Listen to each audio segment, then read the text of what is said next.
ನಿಮ್ಮ ಮೇಲೆ ಮತ್ತೆ ಅನಿತಾ ಮೇಡಮ್ ಮೇಲೆ ಮತ್ತೆ ಈಗ ಪೋಸ್ಟರ್ಗಳ ಅಂಟಿಸಿ ತಪ್ಪಿಲ್ಗಬೇಡಿ ಬ್ರದರ್, ನಾನು ಈ ರಾಜ್ಯದ ಮುಖ್ಯಮಂತ್ರಿಗಳಾದ ಮೇಲಾದರೂ ಇದೆಂಥವು ಬ್ಲೂ ಫಿಲಮ್ ಮಾಡಿಸೋದು, ಪೋಸ್ಟ್ ಅಂಟಿಸೋದು ಇದೆಲ್ಲ ಬಿಡ್ತಾರೆ ಅದನ್ನು ಅಂತ ಅಂದ್ಕೊಂಡಿದ್ದೆ.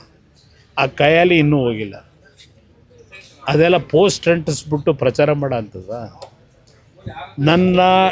ನಂದು ಬಿಟ್ಟುಬಿಡಿ, ಈವನ್ ನನ್ನ ಹೆಂಡ್ತಿದ್ದು ಫೋಟೋ ಹಾಕೋರು, ನಂದು 100 ಎಕರೆ ಅಂತ ಅದೇನೋ ನಿಖಿಲ್ದು ನಂದು ಹಾಕೋರಲ್ವೇ. 46 ಎಕರೆ 40 ವರ್ಷದ ಹಿಂದೆ ಕಷ್ಟಪಟ್ಟು ಸಂಪಾದನೆ ಮಾಡಿರೋ ಜಮೀನು. ಅದು ಬಿಟ್ಟು ನನ್ನ ಹೆಸರಲ್ಲಿ ಇನ್ಯಾವ ಜಮೀನಿದೆ? 100 ಎಕರೆ ಅಂತೇನು ಹಾಕೊಂಡವ್ರಲ್ಲ ಪೋಸ್ಟ್ರಲ್ಲಿ. ಇನ್ನು ಅನಿತಾ ಮೇಡಮ್ ಅವ್ರದ್ದು 36-37 ಎಕರೆ ತಗೊಂಡವ್ರೆ, ಖರೀದಿ ಮಾಡಿರೋದು.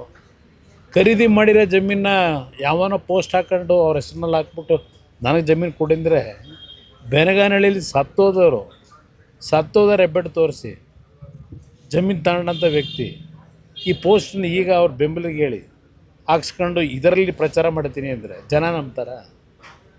ಮುಖ್ಯಮಂತ್ರಿ ಆದಾಗಲಾದರೂ ಒಂದು ಸ್ಟ್ಯಾಂಡರ್ಡ್ ಬೇಡವಾ? ಒಂದು ಸ್ಟ್ಯಾಂಡರ್ಡ್ ಇಲ್ಲದೆ ಈ ರೀತಿಯ ನಡವಳಿಕೆ ಇವತ್ತು ಈ ರಾಜ್ಯ ಯಾವ ಪರಿಸ್ಥಿತಿ ಹೋಗುತ್ತೆ ಅನ್ನೋದನ್ನು ಯೋಚನೆ ಮಾಡಬೇಕು. ಕುಟುಂಬದವ್ರನ್ನ ಫೋಟೋ ಎಲ್ಲ ಹಾಕಿ ಇದು ವಿಕೃತ ಮನಸ್ಸು. ಅದು ಅಷ್ಟೇ ವಿಕೃತ ಮನಸ್ಸೇ. ಅದು ಹೇಳದ್ನಲ್ಲ, ಇದು ಮೊದಲಿಂದಲೂ ಬಂದಿರೋದು ಇದರಲ್ಲೇ. ಈ ಕೈಯಲ್ಲಿ ಬಂದಂಥ ವ್ಯಕ್ತಿ ಈಗಲೂ ಇದನ್ನೇ ಮುಖ್ಯಮಂತ್ರಿ ಆದಮೇಲಾದರೂ ಆ ಮುಖ್ಯಮಂತ್ರಿಯ ಕುರ್ಚಿಗಾದರೂ ಗೌರವ ಬೇಡವಾ? ಈ ರೀತಿ ಪೋಸ್ಟ್ಗಳು ಹಾಕ್ಕೊಂಡು ಇವತ್ತು ಪ್ರಚಾರ ಮಾಡ್ಕೊಂಡು ಅಪ್ರಚಾರ ಮಾಡ್ಕೊಂಡು ಅಶೋಕ್ ಅವ್ರ ಮೇಲೆ, ಅಲ್ಲಿಂದ ವಿಜೇಂದ್ರ ಮೇಲೆ, ಅಲ್ಲಿಂದ ನಾರಾಯಣ ಸ್ವಾಮಿ ಮೇಲೆ ತಪ್ಪು ಮಾಡಿದರೆ ಮುಖ್ಯಮಂತ್ರಿ ಆ್ಯಕ್ಷನ್ ತಗೊಳ್ಳೋಕೆ ಹೇಳಿ ಅಧಿಕಾರಿಗಳಿಗೆ. ಪೋಸ್ಟ್ನಲ್ಲಿ ಸುಮ್ಮನೆ ಹಾಕ್ಕೊಂಡು ಪಾಪ ಇಲ್ಲಿವರೆಗೆ ಕಾಂಗ್ರೆಸ್ನ ಮಂತ್ರಿಗಳು ಶಾಸಕರದೇ ನಡೆದೋಯ್ತು, ವಿಧಾನಸಭೆ ಕಲಾಪದಲ್ಲಿ ನಡೆದೋಯ್ತು, ಮತ್ತು ಅವ್ರನ್ನ ಬಾಯ ಮುಚ್ಚಿಸಿದ್ರು. ಸದ್ಯ ಹೇಳ್ತೀವಿ ಅಂತೇಳಿ ಬಾಯ ತೆಗಿಲಿಲ್ಲ ಅವರು.